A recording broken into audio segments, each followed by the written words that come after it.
नमस्कार।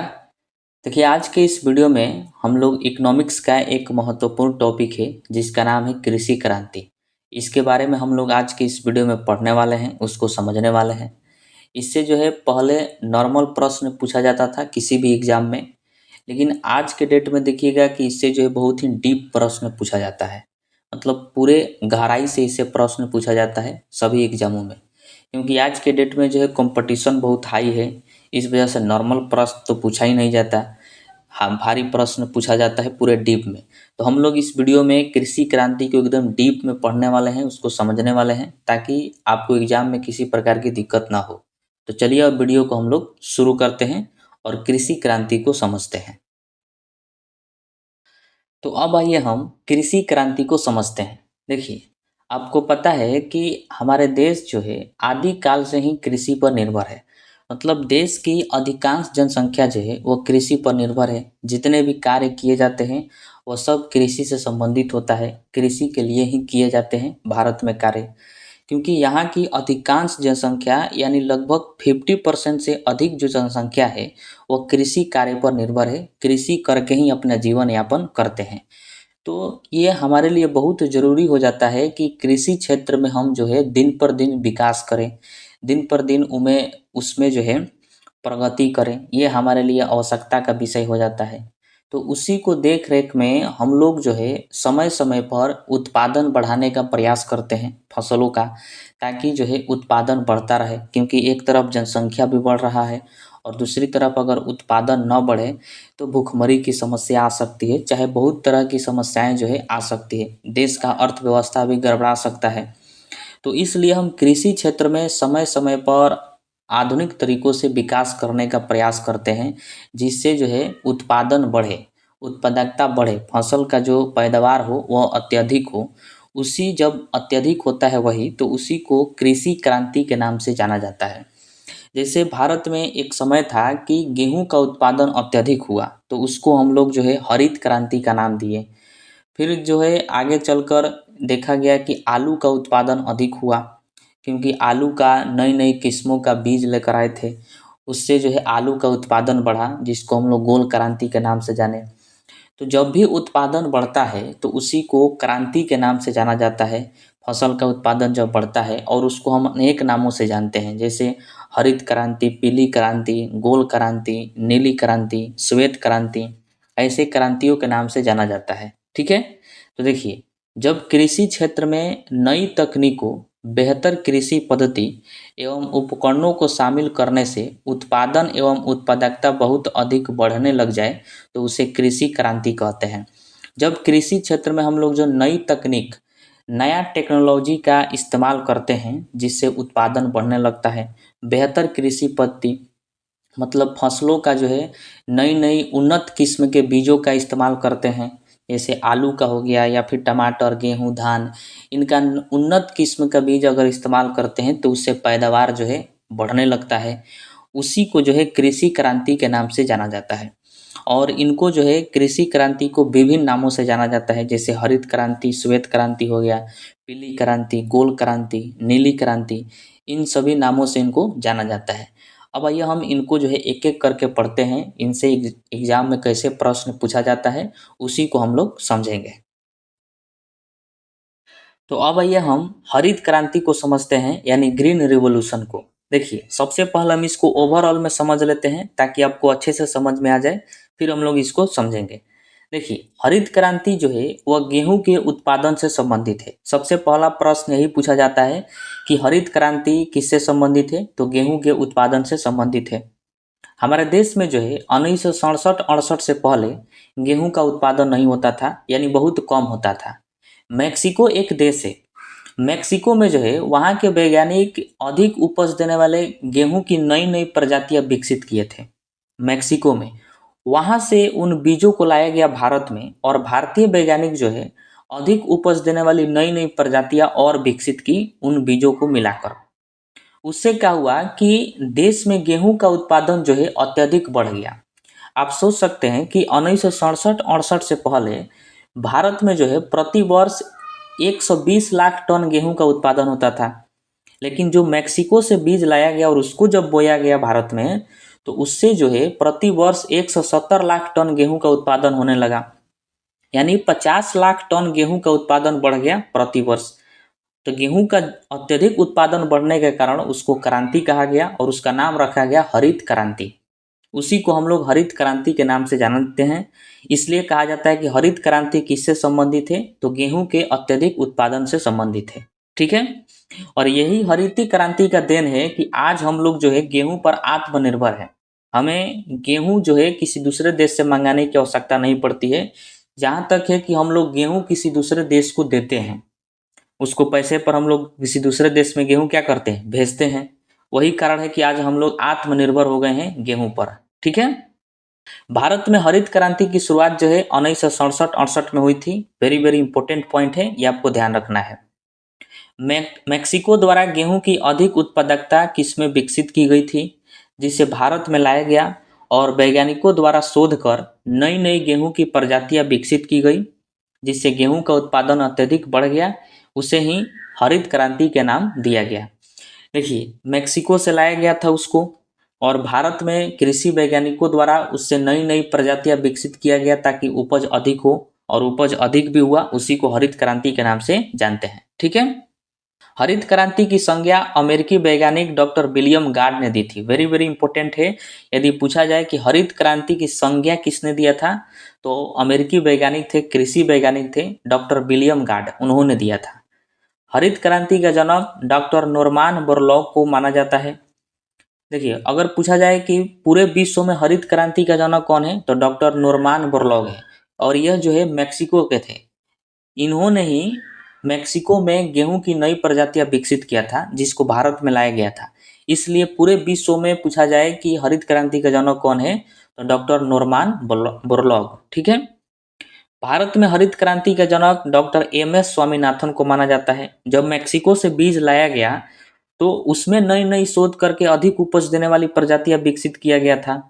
किनके द्वारा किया गया था, तो स्वामीनाथन के द्वारा किया गया था। इसलिए भारत में हरित क्रांति का जनक कौन हो जाते हैं, तो डॉक्टर एम.एस. स्वामीनाथन हो जाते हैं। हरित क्रांति का प्रभाव मुख्यतः गेहूं और कुछ सीमा तक धान की फसल पर दिखाई पड़ता है।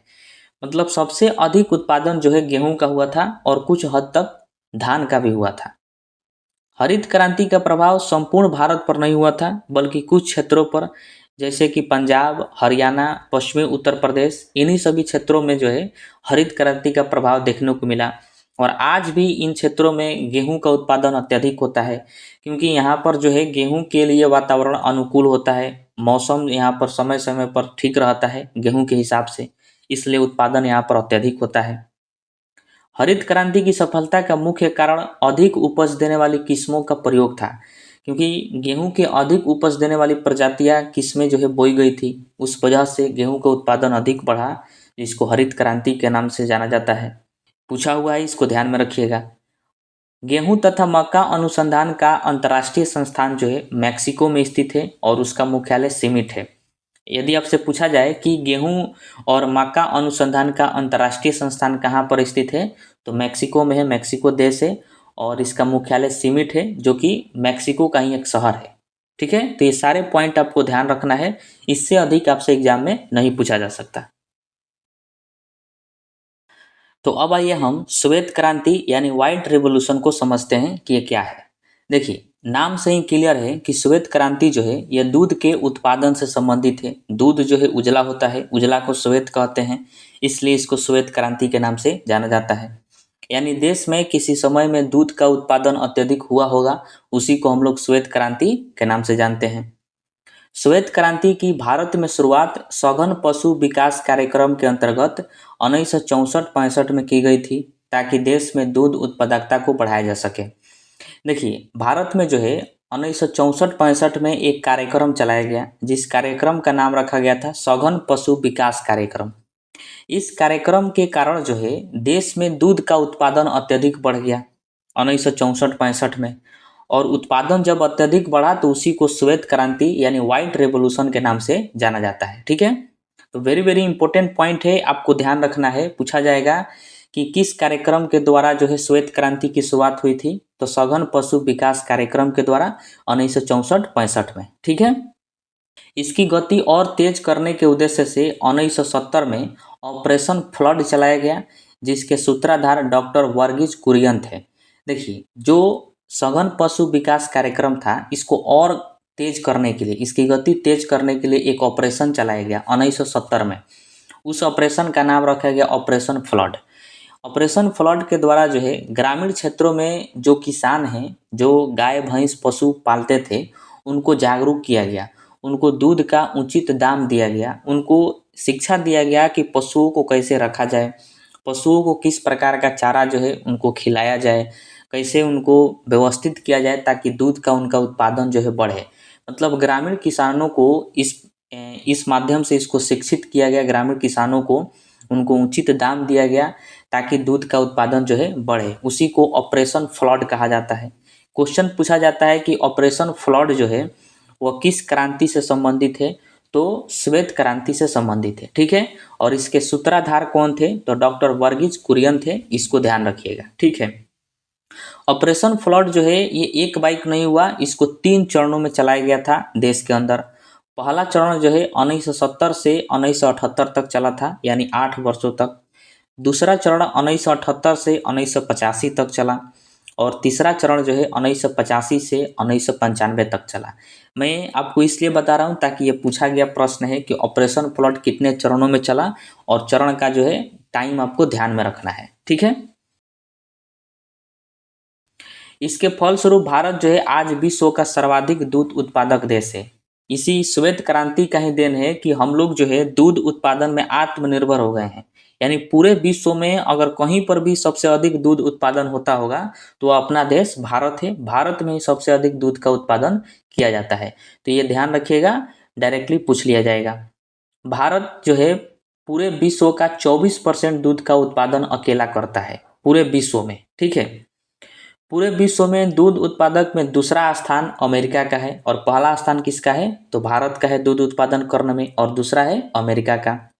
एक इम्पोर्टेंट जीके आपको याद रखना है कि national dairy research institute Karnal की स्थापना जो है कब हुई थी, तो 1955 में की गई थी। ध्यान रखिएगा। और कहाँ है ये, हरियाणा में है। ठीक है, तो पूछा जाएगा कि नेशनल डेयरी रिसर्च इंस्टीट्यूट की स्थापना कब की गई थी, तो 1955 में की गई थी, और ये कहाँ पर है, करनाल यानी हरियाणा में है। ठीक है, तो इतना सारा पॉइंट आपको ध्यान में रखना है।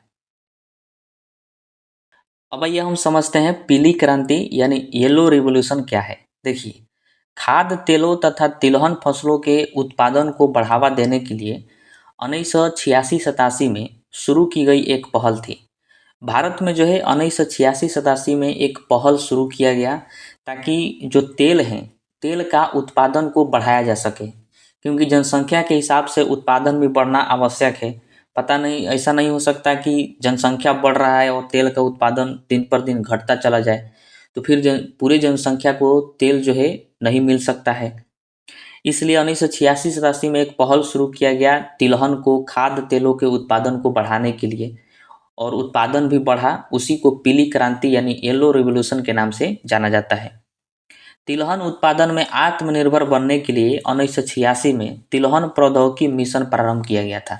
वेरी वेरी इंपॉर्टेंट है, ध्यान रखिएगा कि तेल के उत्पादन को बढ़ाने के लिए कौन सा मिशन चालू किया गया था, तो तिलहन प्रौद्योगिकी मिशन 1986 में प्रारंभ किया गया था। ठीक है, उसके बाद है गोल क्रांति यानी राउंड रिवॉल्यूशन। ये क्या है, देखिए, गोल क्रांति जो है ये आलू के उत्पादन से संबंधित है, क्योंकि आलू क्या होता है, गोल होता है, इसलिए आलू का उत्पादन बढ़ा। उसी को हम लोग गोल क्रांति के नाम से जानते हैं। अब देखिए, भारत में आलू आखिर आया कहाँ से, तो 16वीं शताब्दी में आलू जो है उस पुर्तगाल से लाया गया था। और पुर्तगाल के जो लोग थे वो आलू को गर्मी के दिनों में बोते थे, जबकि आपको पता है कि भारत में आलू जो है वो ठंडी के दिनों में बोया जाता है, लेकिन पुर्तगाल में गर्मी के दिनों में बोया जाता था। फिर उस आलू को जब भारत में लाया गया तो उसको जेनेटिकली चेंज किया गया, क्योंकि उसको बोया जाता था पुर्तगाल में गर्मी के दिनों में, और भारत में बोना था ठंडी के दिनों में। इसलिए एक संस्था थी, केंद्रीय आलू अनुसंधान संस्थान, जो कि शिमला में है। इसने जो है उस आलू को जेनेटिकली चेंज कर दिया और उसको ठंडी के दिन में बोने के योग्य बना दिया, और उसको ठंडी के दिन में बोया गया और उत्पादन भी उसका अत्यधिक बढ़ा। और उत्पादन अत्यधिक बढ़ा, उसी को हम लोग गोल क्रांति के नाम से जानते हैं, यानी राउंड रिवोल्यूशन के नाम से जानते हैं। अब आप कहिएगा कि गर्मी के दिन में क्यों नहीं बोया गया, तो यहाँ के मौसम के अनुसार गर्मी के दिन में हो सकता है कि जून के महीना में, जून जुलाई के महीना में पानी अत्यधिक हो जाए, तो आलू जो है सड़ सकता है जमीन के अंदर, जो कि पुर्तगाल में नहीं होता होगा। और भारत में जून महीना में यानी गर्मी के दिनों में बारिश होती है, तो आलू जमीन के अंदर सड़ जाएगा। इसलिए हम लोग सोचे कि इसको ठंडी के दिन में बोया जाए, क्योंकि जमीन के अंदर इसको बोना है और उसके बाद भी इसके मिट्टी से ढकना है, तो इसलिए उसको जेनेटिकली चेंज किया गया, क्योंकि ठंडी के दिन में उतना पानी नहीं होता है। तो केंद्रीय आलू अनुसंधान संस्थान जो है उसको जेनेटिकली मॉडिफाई किया, ताकि उसको ठंडी के दिन में बोया जा सके, और फिर जाके उसको बोया गया, उत्पादन अत्यधिक बढ़ा, उसी को हम लोग गोल क्रांति या फिर आलू क्रांति के नाम से उसको जानते हैं। ठीक है।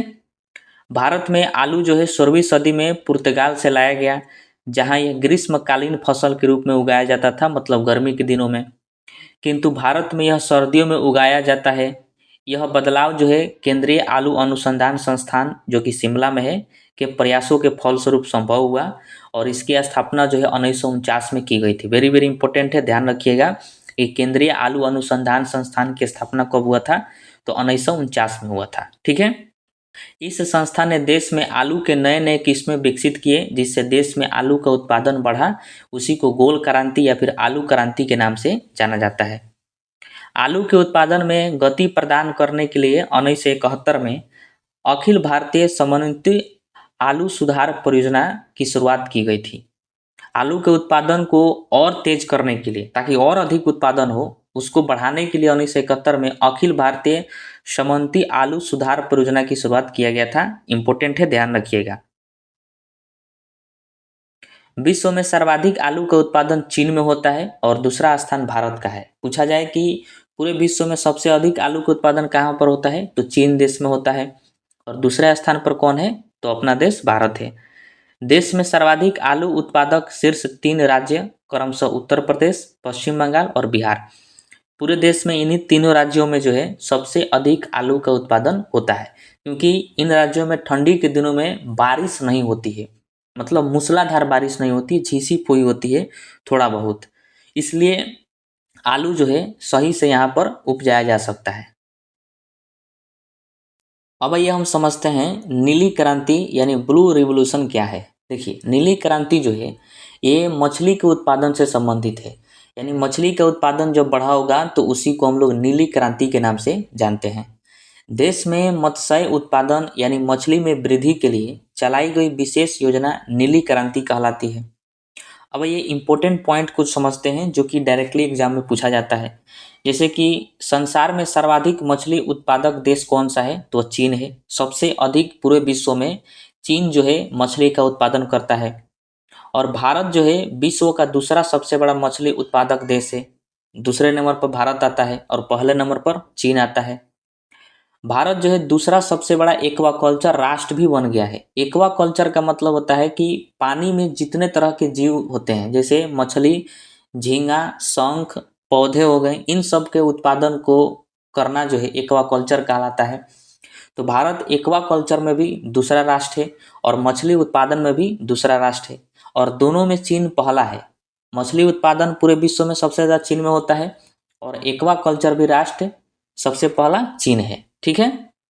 ताजे जल की मछली उत्पादन में भी भारत चीन के बाद द्वितीय स्थान पर है, मतलब पहले स्थान पर चीन है और द्वितीय स्थान पर भारत है ताजे जल की मछली उत्पादन में। ठीक है। देश के समग्र मछली उत्पादन में शीर्षस्थ राज्य जो है क्रमशः आंध्र प्रदेश, पश्चिम बंगाल, उड़ीसा, उत्तर प्रदेश और गुजरात का है। मतलब भारत के इन सभी राज्यों में मछली का जो है सबसे ज़्यादा उत्पादन होता है पूरे भारत में। आंध्र प्रदेश में, पश्चिम बंगाल में, उड़ीसा में, उत्तर प्रदेश में और गुजरात में। ठीक है। अब ये हम समझते हैं गुलाबी क्रांति यानी पिंक रिवॉल्यूशन। देखिए, गुलाबी क्रांति जो है ये झींगा मछली के उत्पादन से संबंधित है और उसके साथ साथ प्याज के उत्पादन से भी संबंधित है। वेरी वेरी इंपॉर्टेंट पॉइंट है, आपको ध्यान रखना है। यदि पूछा जाए कि गुलाबी क्रांति किससे संबंधित है, तो हो सकता है झींगा के उत्पादन से संबंधित है, ये ऑप्शन दे दे, या फिर प्याज उत्पादन से संबंधित है। दोनों में से कोई एक दे सकता है, क्योंकि देखिए भारत जो है वो झींगा मछली का निर्यात सबसे अधिक करता है। मतलब झींगा मछली दूसरे देशों में सबसे अधिक भेजता है कौन? भारत भेजता है। इसलिए भारत में एक मुहिम चलाया गया, एक पहल चलाया गया ताकि झींगा मछली का उत्पादन अत्यधिक किया जा सके, क्योंकि अत्यधिक उत्पादन होगा तो हम लोग और निर्यात करेंगे और देशों में। इसलिए एक मुहिम चलाया गया, उसी को जो है गुलाबी क्रांति कहा जाता है और ये सक्सेस भी रहा। गुलाबी क्रांति के तहत जो है हम लोग और अधिक निर्यात करने लगे दूसरे देशों में झींगा मछली को। उसी को गुलाबी क्रांति यानी पिंक रिवॉल्यूशन के नाम से जाना जाता है। ठीक है। भारत संसार का सबसे बड़ा झींगा मछली निर्यातक राष्ट्र है। इस मछली के उत्पादन को बढ़ाने के लिए एक मिशन तैयार किया गया, जिससे झींगा मछली का उत्पादन बढ़ाया जा सके। इस मिशन के फलस्वरूप झींगा मछली के उत्पादन एवं निर्यात में वृद्धि हुई, जिसे गुलाबी क्रांति कहा गया। गुलाबी क्रांति का संबंध जो है प्याज उत्पादन से भी है, तो इसको ध्यान रखिएगा। अब आइए हम समझते हैं कृष्ण क्रांति यानी ब्लैक रिवॉल्यूशन क्या है। देखिए कृष्ण क्रांति जो है ये बायोडीजल के उत्पादन से संबंधित है, तो इसको ध्यान रखिएगा। बायोडीजल का मतलब क्या होता है कि जो सड़ी गली वनस्पतियाँ होती है उससे जब डीजल तैयार किया जाता है उसी को हम लोग बायोडीजल कहते हैं।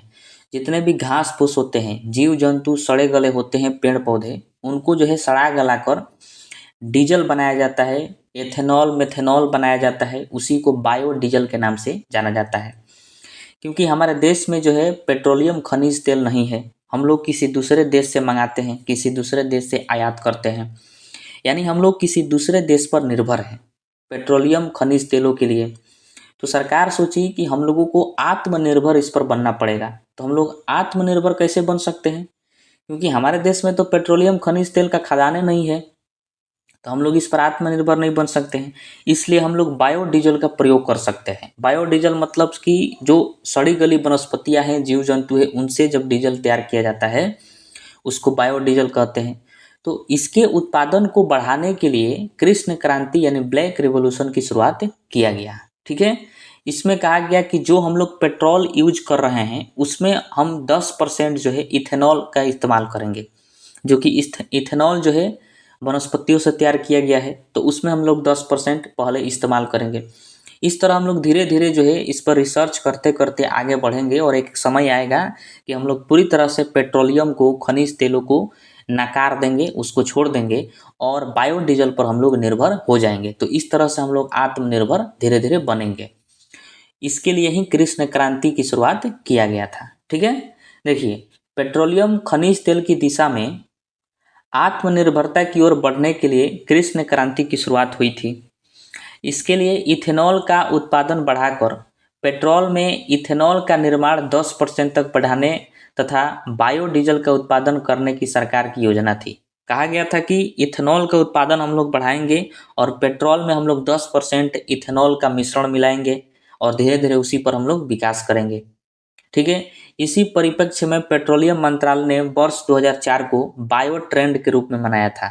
बायो मतलब वही सड़ी गली वनस्पतियों से जो बनाया जाता है, और ट्रेंड का मतलब आप जानते ही हैं किसी चीज़ का ट्रेंड कराना। तो बायो को ट्रेंड कराया गया था पेट्रोलियम मंत्रालय के द्वारा 2004 में। ठीक है। अब आइए हम धूसर क्रांति यानी ग्रे रिवॉल्यूशन को समझते हैं। देखिए धूसर क्रांति जो है यह रासायनिक उर्वरकों के उत्पादन से संबंधित है, इसको ध्यान रखिएगा। रासायनिक उर्वरक क्या होता है? देखिए एक होता है खाद और एक होता है रासायनिक उर्वरक।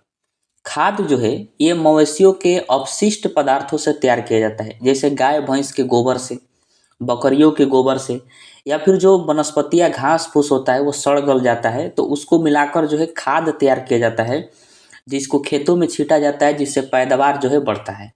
लेकिन खाद में एक खराबी है कि यह जो है तुरंत नहीं काम करता, इसमें सालों लग जाते हैं इसको काम करने में। इस साल छीटिएगा तो अगला साल जो है ये कार्य करेगा। लेकिन वही एक होता है रासायनिक उर्वरक, जिसको देहात में आमतौर पर खाद ही बोला जाता है, लेकिन उसको असली में रासायनिक उर्वरक कहते हैं। जैसे में यूरिया हो गया, पोटास हो गया, डाई हो गया, सल्फर हो गया, इन सबको रासायनिक उर्वरक कहा जाता है। इनको जब हम खेतों में फसलों में छींटते हैं तो ये तुरंत कार्य करते हैं। जैसे कि अपने शरीर पर देख लीजिए, मानव में, कि जब हम लोग होम्योपैथ की दवा खाते हैं तो वो धीरे धीरे कार्य करता है, लेकिन जब हम एंटीबायोटिक इंग्लिश दवाओं को इस्तेमाल करते हैं तो वह तुरंत कार्य करता है, तुरंत बुखार ठीक हो जाता है। उसी प्रकार फसलों में खाद होता है, वो धीरे धीरे कार्य करता है, लेकिन जो रासायनिक उर्वरक होते हैं तुरंत कार्य करते हैं।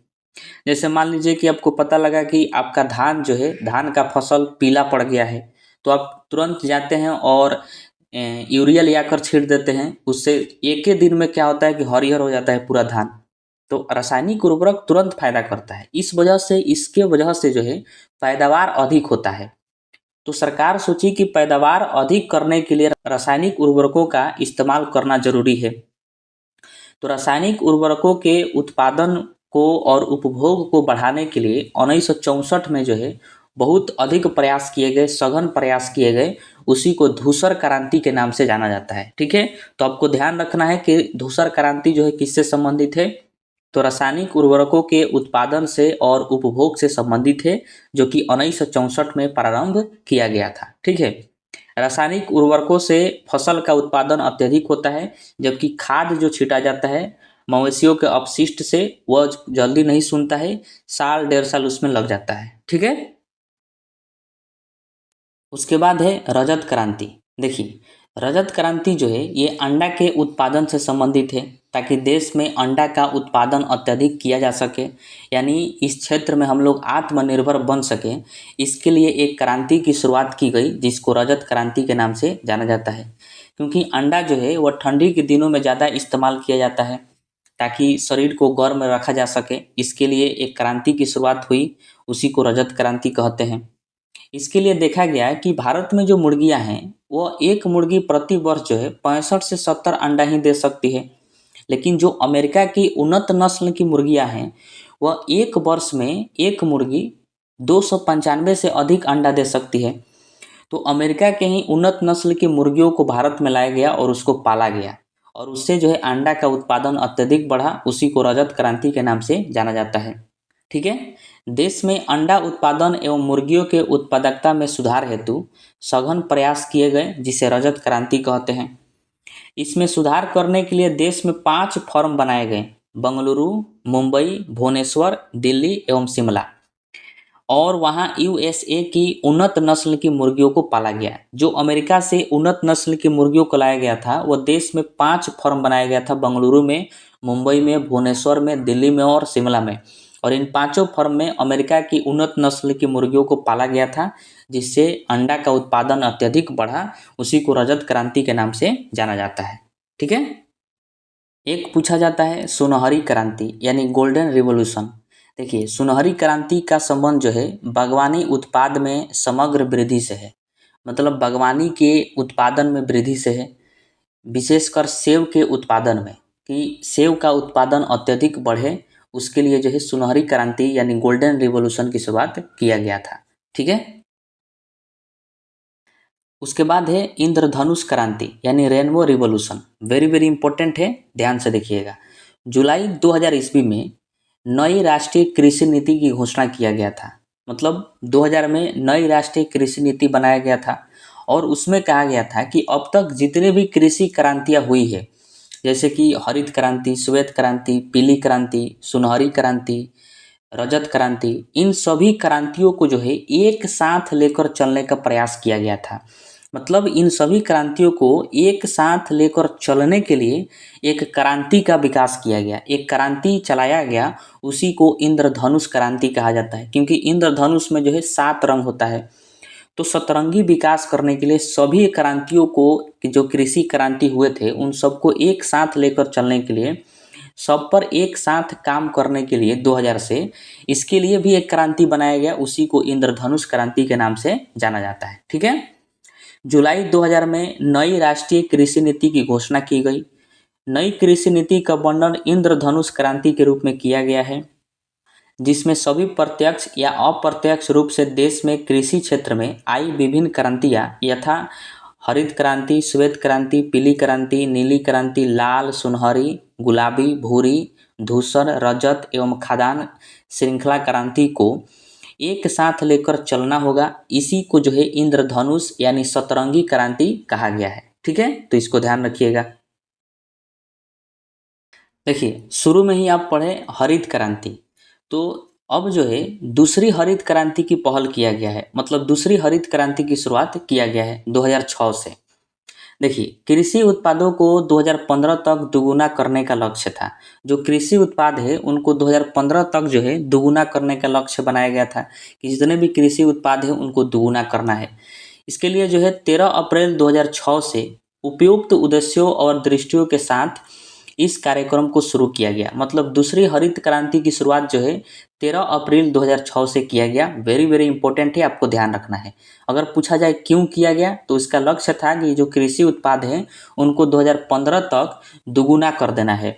इसलिए 13 अप्रैल 2006 को दूसरी हरित क्रांति की शुरुआत किया गया था। ठीक है। इस नवीकरण कार्यक्रम में रचनात्मक सुधार के तहत 6 बिंदु मुख्य थे। मतलब क्या क्या ऐसे किया जाए ताकि जो कृषि उत्पाद है वो दुगुना हो जाए। इसके लिए जो है 6 बिंदु निर्धारित किया गया था और इसको ध्यान में रखना है।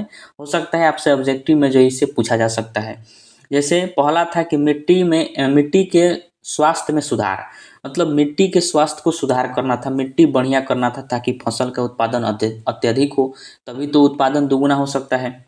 उसके बाद सिंचाई जल के विकास एवं कुशल उपभोग पर रणनीति। मतलब सिंचाई कैसे किया जाए, उसका विकास कैसे किया जाए, उस पर रणनीति तैयार करना। लघु एवं सीमांत किसानों के जीवन निर्वहन हेतु कार्यक्रम। उनका जीवन जब अच्छा नहीं रहेगा तो वो किसानी ही नहीं कर सकते हैं, अच्छे से उत्पादन नहीं कर सकते हैं। ऋण एवं बीमा संबंधित कार्यक्रम, उनको लोन देना ताकि वो उत्पादन अत्यधिक कर सकें, तभी तो कृषि उत्पाद जो है दुगुना हो सकता है। उसके बाद हार्वेस्ट तकनीक का विकास करना। हार्वेस्ट का मतलब होता है कि अनाजों को काटना, जो है खेतों से काटना हार्वेस्टिंग कहलाता है। तो उस तकनीक को विकास करना, जैसे पहले लोग हाथ से काटते हैं, मशीन आ गई है, तो उस तकनीक को विकास करना ताकि उत्पादन बढ़े। उसके बाद उत्पादन आधारित किसान सुलभ विपणन व्यवस्था का विकास करना। मतलब उत्पादन से संबंधित जो भी व्यवस्था है उसको विकास करना। ये सब जो है 6 बिंदु निर्धारित किए गए थे दूसरी हरित क्रांति में, जो पहल किया गया था 13 अप्रैल 2006 से। तो इन सभी को आपको ध्यान में रखना है। ठीक है। अब आइए हम समझते हैं सबसे लास्ट सदाबहार क्रांति। देखिए, सदाबहार क्रांति क्या है। जो भारत में हरित क्रांति के जनक थे डॉक्टर एम एस स्वामीनाथन, उन्होंने जो है सदाबहार क्रांति की शुरुआत की थी। 2006 में कोयम्बटूर में एक संबोधन में कहा था कि अब भारत को जो है हरित क्रांति के सफलता के बाद एवरग्रीन रेवोल्यूशन की ओर आगे बढ़ना चाहिए। एवरग्रीन रेवोल्यूशन क्या होता है कि पर्यावरण को बिना नुकसान पहुंचाए कृषि के उत्पाद में वृद्धि कर देना, दोगुना वृद्धि करना, उसी को एवरग्रीन रेवोल्यूशन कहा जाता है। यानी पर्यावरण को किसी तरह का नुकसान भी ना हो और जो फसल का उत्पादन है वह दुगुना बढ़ जाए, कृषि उत्पाद दुगुना बढ़ जाए, उसी को एवरग्रीन रेवोल्यूशन के नाम से जाना जाता है। तो इसकी शुरुआत यानी सदाबहार क्रांति की शुरुआत जो है डॉक्टर एम एस स्वामीनाथन के द्वारा किया गया था 2006 में। ठीक है, तो इसको ध्यान रखिएगा। हरित क्रांति की सफलता के पश्चात भारत को अब एवरग्रीन रेवोल्यूशन की ओर बढ़ना है ताकि देश के सालाना खाद्यान्न उत्पादन को मौजूदा स्तर से दोगुना करके 420 मिलियन टन किया जा सके। मतलब दोगुना करके कितना करना है, 420 मिलियन टन, ये बात उन्होंने कहा। यह विचार प्रमुख कृषि वैज्ञानिक व किसानों पर राष्ट्रीय आयोग के अध्यक्ष एम एस स्वामीनाथन ने 25 जनवरी 2006 को कोयम्बटूर में एक व्याख्यान में व्यक्त किया था। इन्होंने यह बात कब कहा था, तो 25 जनवरी 2006 को कहा था कोयम्बटूर में। ठीक है। इसके लिए विज्ञान की सर्वश्रेष्ठ तकनीकों के इस्तेमाल व ऑर्गेनिक फार्मिंग में शोध को बढ़ावा देने पर उन्होंने बल दिया था। मतलब उन्होंने कहा था कि ऑर्गेनिक फार्मिंग में, मतलब ऑर्गेनिक खादों का इस्तेमाल किया जाए, ऑर्गेनिक तरीकों का इस्तेमाल किया जाए कृषि को दुगुना करने के लिए, कृषि उत्पादों को दुगुना करने के लिए। मिट्टी के स्वास्थ्य का उन्नयन करने, मिट्टी की देखरेख करना, उसकी स्वास्थ्य की जांच करना, लैब टू लैंड प्रदर्शनों को बढ़ावा देने, रेन वाटर हार्वेस्टिंग को अनिवार्य बनाने। रेन वाटर हार्वेस्टिंग का मतलब क्या होता है कि जो वर्षा का पानी है उसका इस्तेमाल करना, नीचे ज़मीन का जो भूमिगत जल है उसका कम इस्तेमाल करना, तथा किसानों को उचित मूल्य पर साख उपलब्ध कराने की आवश्यकता भी आयोग के अध्यक्ष ने अपने संबोधन में बताई थी। देखिए, उचित मूल्य पर साख उपलब्ध कराना मतलब किसानों को कम ऋण पर जो है उनको लोन मुहैया कराना, ये बात भी उन्होंने कहा था। किसने, तो एम एस स्वामीनाथन ने कहा था। ठीक है। अब आइए हम सभी को जो है एक ही स्लाइड में समझ लेते हैं कि कौन क्रांति किससे संबंधित है, ताकि आपको जो है अच्छे से याद हो जाए और आप इसको हमेशा इसको पढ़ते रहें। देखिए, हरित क्रांति अब यह पढ़े कि गेहूं और चावल के उत्पादन के बढ़ावा देने से संबंधित है, यानी खाद्यान्न उत्पादन से संबंधित है, इसको ध्यान रखिएगा।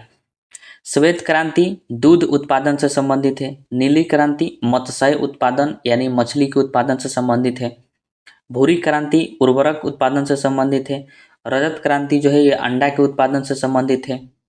वही पीली क्रांति की बात करें तो तिलहन उत्पादन से संबंधित है। फिर कृष्ण क्रांति तो बायोडीजल उत्पादन से यानी बायोगैस के उत्पादन से संबंधित है। लाल क्रांति किससे संबंधित है, ध्यान रखिएगा, टमाटर से संबंधित है, टमाटर के उत्पादन से या फिर मांस के उत्पादन से संबंधित है लाल क्रांति। और दोनों जो है लाल होता है, टमाटर भी लाल होता है और मांस भी लाल होता है, तो इन्हीं के उत्पादनों से संबंधित है लाल क्रांति। ठीक है। एक होता है गुलाबी क्रांति, ये जो है झींगा मछली के एवं प्याज के उत्पादन से संबंधित है गुलाबी क्रांति जो आप पढ़े। बादामी क्रांति होता है जो कि मसाला के उत्पादन से संबंधित है, तो इसको ध्यान रखिएगा। सुनहरी क्रांति जो है ये फल के उत्पादन से संबंधित है। फिर आता है अमृत क्रांति जो कि नदी जोड़ो परियोजना से संबंधित है, मतलब बहुत सारी नदियों को आपस में जोड़ा गया नहरों के माध्यम से, तो उसको अमृत क्रांति के नाम से जाना गया। गोल क्रांति जो है आलू के उत्पादन से संबंधित है, आप पढ़ चुके हैं। स्वर क्रांति जो है वह बागवानी से संबंधित है, बागवानी की वृद्धि से संबंधित है, जैसे सेब का उत्पादन। सदाबहारी क्रांति जो है जैव तकनीक की सहायता से कृषि करना। जैव तकनीक का मतलब वही होगा जीव जंतुओं पेड़ पौधों के तकनीकी सहायता से कृषि करना सदाबहारी क्रांति कहलाता है। गोल्डन फाइबर क्रांति यह जूट के उत्पादन से संबंधित है, इसको ध्यान रखिएगा। जूट जो है जैसे जूट का बोरा बनता है, आलू का बोरा खरीदिएगा तो बहुत मोटा होता है, उसी को भूरा टाइप का होता है, तो उसको जूट कहा जाता है, तो वो गोल्डन फाइबर क्रांति से संबंधित है। सिल्वर फाइबर क्रांति जो है ये कपास के उत्पादन से संबंधित है, कपास जिसको कॉटन कहा जाता है, सूती वस्त्र बनता है उससे, तो कपास उत्पादन से संबंधित है सिल्वर फाइबर क्रांति। ठीक है। तो ये सभी क्रांतियाँ जो है भारत में हुई है और इनसे सभी संबंधित हम लोग देख लिए, तो इनको ध्यान रखिएगा, एक ही स्लाइड में है, ये आपको अच्छे से याद हो जाएंगे। ठीक है।